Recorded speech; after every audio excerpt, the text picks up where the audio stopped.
Grabe,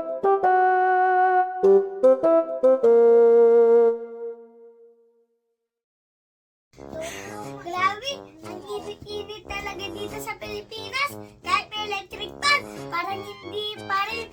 Kaya buti na lang, may mamaypay ako. Instant aircon, walang gastos.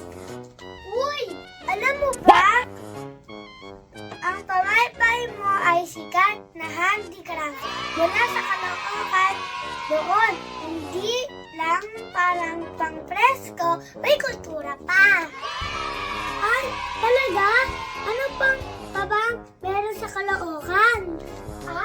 Marami pa.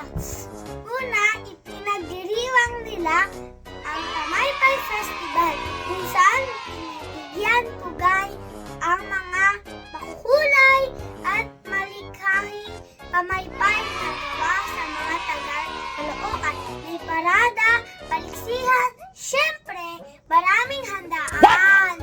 Parang fiesta palagi sa Caloocan, no? Ano? Oo naman. At hindi lang yan. Meron pang Arangkada Motorsiklo Festival kung saan ipinapakita ang pagmamahal ng taga Caloocan sa mga motorsiklo.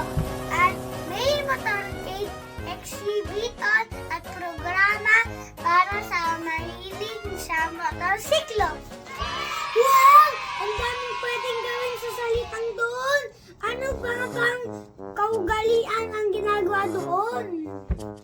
Ito pa! Tuwing Bonifacio Day, big deal ito sa Caloocan dahil dito ipinaanak si Angeles Bonifacio, ang ama ng Himagsikan!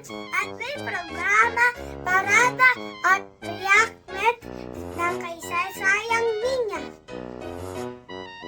Ang galing naman ng Caloocan. Alam mo, gusto ko rin yung kaugalian nila ng bayanihan. Tulungan at sama-sama kahit anong hirap nagagawa. At syempre, hindi mawawala ang pagmamano at paggagamit ng po at opo. Magrespeto sa